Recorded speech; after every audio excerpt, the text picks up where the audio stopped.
சொல்லுடா கிறிஷு, அடிச்சாங்களா இவங்க அப்படின்னு முத்து கேட்குறாங்க. அப்படியே ரோஹிணிக்கு அள்ளு விடுது. இருந்தாலும் பையன் மேலே நம்பிக்கை, நான் அடிக்கவே இல்லை அப்படிங்கிறாங்க. அடித்தாங்க தான், ஆனால் அது உரிமையில் அடித்தாங்க. மீனாவுக்கு என்ன தெரியும்? ஆனால் கேட்குறாங்களா, இந்த பையன் என்ன பண்ணுறான், இல்லை இவங்க என்னை அடிக்கலை அப்படின்னு சொல்லிடுறான்.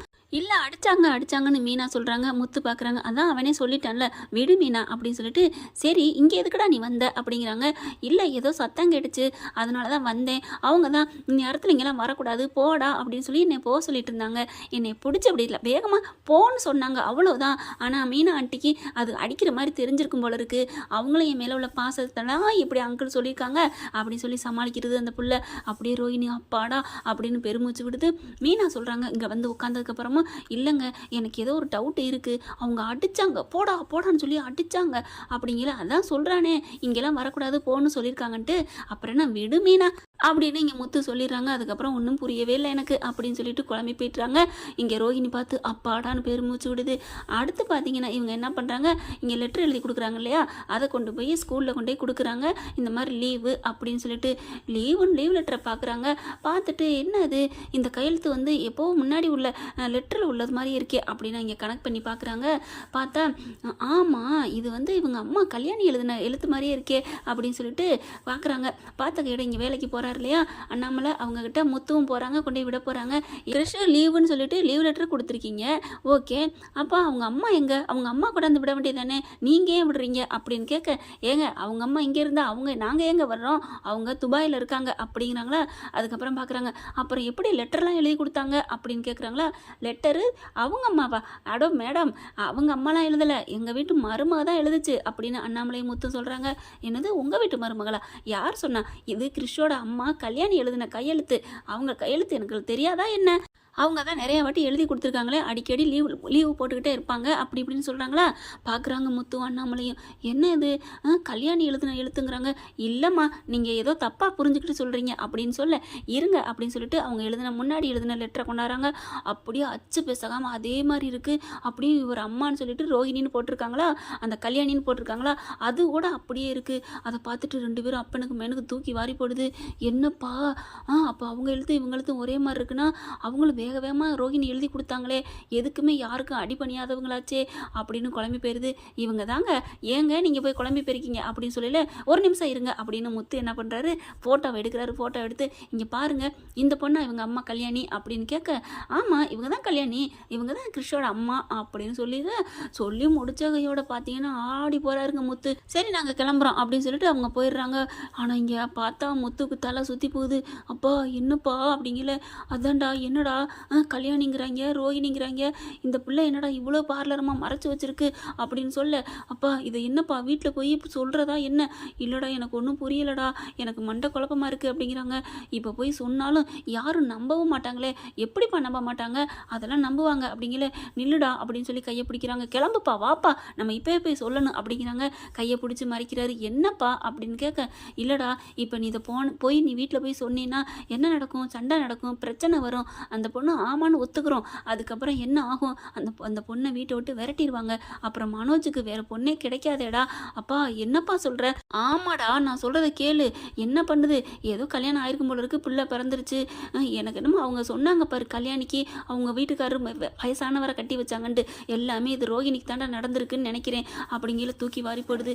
ஆமாப்பா அப்போ வயசானவங்க இறந்ததுனால இந்த பிள்ளை இங்கே வாட்டுக்கு சென்னையில் இருந்திருக்கும் போல இருக்கு, மனோஜ் நல்லவனா இருந்தானா இழிச்சவனா தெரிஞ்சானா தெரியல, அம்மா பணக்காரி ஆசைப்படுறாங்கன்னு தெரிஞ்சுக்கிட்டு பணத்தை பணக்காரின்னு சொல்லிட்டு இங்கே வந்து வாக்கப்பட்டு இருந்திருக்கிறா, இப்போ என்னப்பா பண்ணுறது அப்படிங்கல, விடுடா நம்ம மனோஜ் மட்டும் என்ன ஒழுங்கா நேர்மையானவனா, பணத்தை எடுத்துகிட்டு ஓடுனேன், அதுக்கப்புறம் இந்த ஜீவா கிட்ட லவ் பண்ணேன், எல்லாம் தெரிஞ்ச கதை தான், விடு, இப்போ அவங்க ரெண்டு பேருக்கு சரியாக போயிடும், நல்லா தானடா மனோஜ் மேலே பிரியமாக தான் இருக்குது, அதை விட என்னடா வேணும் அப்படிங்கிறாங்க அண்ணாமலை. அப்பா என்னப்பா இது எவ்வளோ பெரிய உண்மைப்பா, எனக்கு தூக்கம் வராதுப்பா, நான் வண்டி ஒழுங்காக ஓட்ட முடியாதுப்பா, இந்த உண்மையை யாராவது சொன்னாதாப்பா எனக்கு உசுரே வரும் அப்படிங்கிறாங்க. டே இங்கே பாரு என் மேலே சத்தியம் பண்ணு, இந்த உண்மையை யார்ட்டையுமே சொல்லக்கூடாது அப்படிங்கிறாங்க அண்ணாமலை. இல்லைப்பா நான் சத்தியம் பண்ண முடியாதுப்பா, என்னாலாம் தாங்க முடியாதுப்பா. அப்போ இந்த கிறிஷு வந்து ரோஹிணியோட மயனா, அதுதான் அம்படு பேச்சு, எப்போ பார்த்தாலும் இந்த பையனுக்கு மட்டும் அவங்க சலுகை கொடுத்தாங்களா, அதனால தான் அவங்க அம்மா வந்து திட்டிட்டு போயிட்டாங்களா, இப்போ தான் எல்லாமே புரியுது அப்படிங்கல பார்க்குறாங்க. அப்பா எனக்கு தாங்க முடியலப்பா, டே விடுடா, மனோஜ் ரோஹிணி நல்லா இருக்காங்க, அதோட விடு அப்படிங்கல. அப்புறமா அப்பா என்ன பண்ணுறதுப்பா, யார்கிட்ட சொல்லணும், நீ சொல்லணும்னா நீ மீனா கிட்ட வேணா சொல்லிக்கோ, அவர் கொஞ்சம் நல்லவ, யார்கிட்டையும் சொல்ல மாட்டா, தப்பி தவறி உன் அம்மாட்ட மட்டும் சொல்லிடாதடா அப்படிங்கிறாங்க. சரி பார்க்கலாம் அப்படின்னு சொல்லிட்டு அதுக்கப்புறம் சரின்னு சொல்லிட்டு கிளம்புறாங்க. அப்புறம் போகிறாங்களா, என்ன பண்ணுறதுன்னு புரியலை. அப்புறம் ஹாஸ்பிட்டலுக்கு போகிறாங்க கிருஷை கூட்டிகிட்டு போனால் அங்கே பார்த்தீங்கன்னா அப்படியே அவங்க அம்மா பார்க்கையில் அப்படியே தூக்கி வாரி போடுது. எவ்வளோ பெரிய பொய்யை மறைச்சிருக்காங்க அப்படின்னு நினச்சிட்டு, என்னங்கம்மா நல்லா இருக்கீங்களா அப்படிங்கிறாங்க. நல்லா இருக்கேன்ப்பா, உங்கள் புண்ணியத்தில் நீனும் மீனாவும் எவ்வளோ நல்லவங்க அப்படிங்கிறாங்க. நல்லவங்களா இருந்து என்னம்மா புண்ணியம், நல்லவங்களை யாருமா இந்த காலத்தில் மதிக்கிறாங்க அப்படிங்கிறாங்க. ஏப்பா அப்படிலாம் சொல்கிற, நான் உண்மையிலே உங்களை மதிக்கிறேன்ப்பா. ஆமாம் நீங்கள் மதிக்கிறது எனக்கு தெரியாதா, அதான் கிருஷ்ணா தத்து கொடுக்கும்போது அவ்வளோ திட்டிட்டு போனீங்களே, நான் என்னப்பா பண்ணுவேன், என் புள்ள வேணாங்கிறாளே, அவள் பண்ணுறதாப்பா, எனக்கு உங்கள் மேலே நம்பிக்கை இருக்குப்பா அப்படிங்கிறாங்க. அப்போ உங்கள் பொண்ணு சொல்கிறதுனால தான் மாட்டேங்கிறீங்களா அப்படிங்கிறாங்க. ஆமாப்பா அப்படிங்கிறாங்க. முத்து வாயை விட போகிறாருங்க படக்குன்னு. ஆனால் பார்த்துட்டு என்ன அப்படிங்கல, ஒன்றும் இல்லை அப்படின்னு சொல்லி சமாளிக்கிறாங்க. ஏன்னா அவங்க அண்ணாமலை தான் யார்ட்டையும் சொல்லக்கூடாதுன்னு சொல்லிட்டாரு இல்லையா, அதனால் அப்படியே சொல்லாமல் மூடி மறைச்சிடுறாரு. அடுத்து பார்த்தீங்கன்னா கார் எடுத்துகிட்டு வெளியில் போயிடுறாங்க. மீனாவை வர சொல்கிறாரு. வர சொல்லிட்டு பார்த்தீங்கன்னா செம்ம இதில் இருக்கார். கோயிலுக்கு தாங்க போயிடுறாங்க. கோயிலுக்கு போனோன்னே, என்னங்க ஏன் திடீர்னு வர சொன்னீங்க அப்படின்னோடனே, ஒரு உண்மையை சொல்ல போகிறேன் மீனா, அதை மட்டும் நீ கேட்டினா ஆடி போயிடுவேன் மீனா அப்படிங்கிறாங்க. என்னங்க பெரிய உண்மை சொல்லுங்க அப்படிங்கிறாங்களா.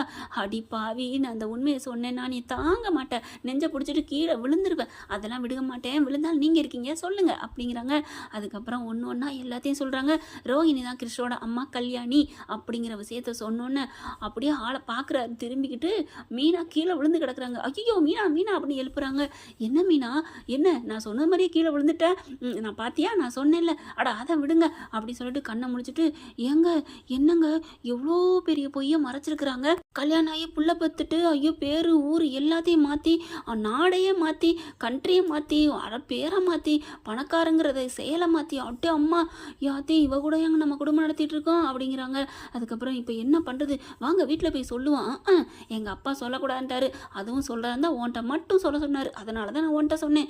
ஐயையோ ஆமாம், இப்போ இந்த விஷயத்தை யார்ட்டா சொன்னால் தானே தூக்கம் வரும், அதனால தான் உன்ட்ட மட்டும் சொன்னேன், அப்போ நான் யார்ட்டா சொல்லணுமேங்க, அப்புறம் எனக்கு தூக்கம் வராதே அப்படின்னு மீனா கேட்குறாங்க. அப்போ மீனா என்ன பண்ணுறாங்க, வேணும்னா நீ உங்கள் அம்மாட்ட சொல்கிறியா, ஐயோ அப்புறம் அது ரகசியம் பெருசாகிரும், விட்டுருங்க அப்படிங்கிறாங்க. அப்புறமா சரி நீ மீனா, நீ எனக்கு தெரியாத மாதிரி நீ இப்போ என்கிட்ட சொல்லு அந்த விஷயத்தை அப்படிங்கிறாங்க. ஓகேங்க அப்படின்னு சொல்லிட்டு எங்க அப்படி சொல்லி வெளியில் போகிறாங்க. எங்கே போகிற, இருங்கங்க அப்படி சொல்லி வெளியே நின்றுக்கிட்டு ஃபோன் அடிக்கிறாங்க. முத்துவை பார்த்துட்டு, சீக்கிரம் இந்த இடத்துக்கு வாங்க அப்படிங்கிறாங்களா. ஏன் மீனா என்ன, அட வாங்க அப்படிங்கிற, உங்ககிட்ட ஒரு விஷயம் சொல்லணும் அப்படின்னு அப்படி யதார்த்தமாக ஆரம்பித்த இடத்துலேருந்து சொல்கிற மாதிரி மீனா முத்துவை வர சொல்கிறாங்க. முத்துவை வந்துட்டு, என்ன மீனா சொல்ல போகிற சொல்லு, உங்களுக்கு ஒரு உண்மை தெரியுமா, என்ன உண்மை மீனா, இந்த ரோஹிணி இருக்குல்ல, ஆமாம் அதுதான் கல்யாணியா கிருஷோட அம்மாவா, அப்படியா மீனா அப்படின்னு சொல்லிட்டு, அப்பாடா இப்போ தான் நான் உங்ககிட்ட உண்மையை சொல்லிட்டேன், எனக்கு இப்போ தாங்க எனக்கு தூக்கம் வரும் அப்படிங்கிறாங்க.